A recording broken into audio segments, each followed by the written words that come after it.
ဟဲ့ဘာတွေရှာနေရလဲ အော်တကယ်ချင်းရောက်လာပြီလားဒီမှာလေ PNK Prime အားစေးဘူးလေပျောက်လို့ရှာနေတာ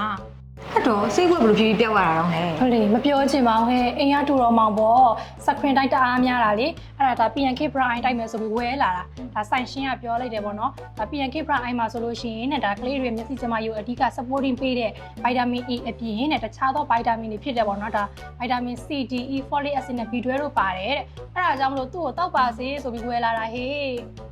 အမလီဒါပေမဲ့အိမ်ကတူတော်မောင်ကဆေးရင်ကြောက်တယ်လေအခုလဲဆေးဝယ်လာတယ်ဆိုတဲ့အတန်ကြာနဲ့ဆေးဖို့ဟိုဖွက်ဒီဖွက်လောက်ထားတာဟေး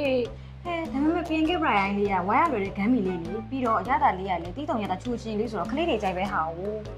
ဟုတ်တယ်ငါပြောတာမယုံဖြစ်နေအခုဒီလည်းမတက်ရသေးဘူးဆေးဆိုတဲ့အတန်ကြာနဲ့လေဟိုဖွက်ဒီဖွက်ငါလည်းစိတ်ညစ်ပါတယ်ဟဲ့ ဘာမှစိတ်ညစ်နေနဲ့ရော့ဒီမှာအိမ်ကညီမလေးတို့ဝယ်လာတဲ့တွေကနေပဲတပူးယူလိုက် ဟဲ့တော်သေးတာဗောနင်းကယ်လို့ဒါပေမဲ့ဆိုငါတက်တပူးထောက်ဝယ်အောင်ပါ ချမ်းပါတယ်တကယ်ချင်းရေ PNK Brian လေးကလေကလေးတွေရဲ့မျက်စိကျန်းမာရေးအတွက်အကောင်းဆုံးအားပေးဆိုတော့လေတေချာပေါက်မျှဝေပေးရမှာပေါ့ စကရင်တိုင်းများတဲ့တတမီမီလေးတို့အတွက်အကောင်းဆုံးရွေးချယ်မှု PNK Prime